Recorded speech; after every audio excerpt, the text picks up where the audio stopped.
Саламатсыздар ма? Закирова оқулығы бойынша 8 сыныптың 5-ші жаттығуы. Бірінші сұрақтың жауабы. Массасы 1 килограмм жездің температурасын 1 Цельсий градуске арттыруға болады, және оған 380 джоуль энергия қажет. Жылу мөлшері немесе энергия қажет дейміз. Келесі екінші есеп. Екінші есептің берілгені мынадай, яғни массасы 50 грамм, температуралары 25 және 75 Цельсий градус, және 920 джоуль килограмм бөлінген жылу сыйымдылығы. Бұның формуласы мынадай: Q тең S көбейтілген M T минус T1. Енді барлығын орнына қоямыз. Мұнда бізде жауабы 2,3 килоджоуль шығады. Келесі үшінші есеп. Үшінші есептің берілгені мынадай: массасы, температуралары және жылу мөлшері берілген. Табу керек жылу сыйымдылығын. Енді мына жылу мөлшерінің формуласынан жылу сыйымдылығының формуласын шығарып аламыз қорытып. Және осы формула бойынша қоямыз. Жылу мөлшері бізде 304 джоуль, бөлінген массамыз 0,2 килограмм, көбейтілген және жақша ішінде 16 Цельсийден 22 Цельсий градусты азайтамыз. Бұнда бізде шығады 380 джоуль бөлінген килограмм Цельсий градус. Келесі төртінші есеп. Берілгені бізде масса, көлем, температуралары, температура 1, температура 2 және ро тығыздығы және жылу сыйымдылығы, яғни судың тығыздығы 1000 килограмм метр куб және жылу сыйымдылығы 4200 джоуль килограмм Цельсий градус. Бұнда табу керек жылу мөлшерін. Бізде жылу мөлшерінің формуласы мынадай. Және бізге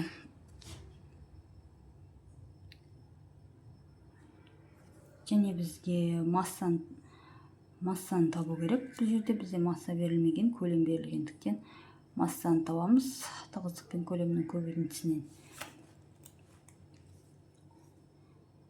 Шешуі, яғни бірінші массаны тауып алайық. 1000 килограммда 5 көбейтілген 10⁻³ дәрежесінде метр кубқа көбейтіп 5 килограмм деген масса аламыз. Және жылу мөлшерінің формуласына қоямыз орнына барлығын. Және бұнда жауабы 168 000 джоуль шығады. Жуықтап 1,7 көбейтілген 6 дәрежесінде мега джоуль деп алсақ болады. Жуықтап 1,7 көбейтілген 6 дәрежесінде мега джоуль деп аламыз. Келесі бесінші есеп. Массасы, температурасы және жылу мөлшері берілген. Табу керек жылу сыйымдылығын. Формуласы мана қорытып шығарғанбыз, сол бойынша қоямыз. Мұнда жауабы бізде 500 джоуль бөлінген килограмм Цельсий градус шығады. Келесі бізде осы есептің 5-ші жаттығудың үй жұмысы бар. Үй жұмысының жауаптары мынадай. Берілгені температуралар 20 және 80 Цельсий градус. Массасы 200 грамм, ол килограммға айналдырамыз 0,2 килограмм. Және жылу сыйымдылығы 4200 джоуль килограмм көбейтілген Цельсий. Жылу мөлшерін табу керек. Мұнда да міне формуласы мынадай. Дайын формула ем. Осы формулаға қойып жауабын аламыз. Бізде жауабы 50.400 джоуль шығады. Әне оны килоджоульға айналдырамыз.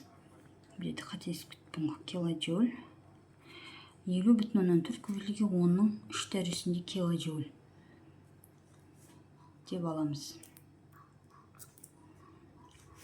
Келесі үй жұмысының екінші есебі. Берілгені бізде температуралары, бірінші, екінші температуралары, яғни 5 Цельсий және 15 Цельсий градус. Жылу сыйымдылығы және көлемі 10 литр. Оны метр кубқа айналдырамыз және тығыздығы судың.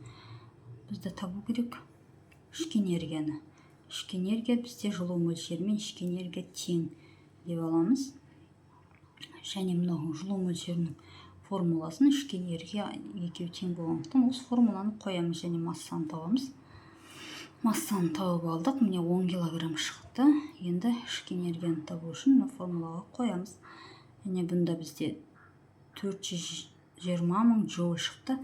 Оны біз килоджоулға айналдырып 420 килоджоуль деп аламыз. Келесі үшінші есебі үй жұмысының берілгені, жылу мөлшері берілген, дельтаты берілген, тығыздық берілген және жылу сыйымдылығы берілген.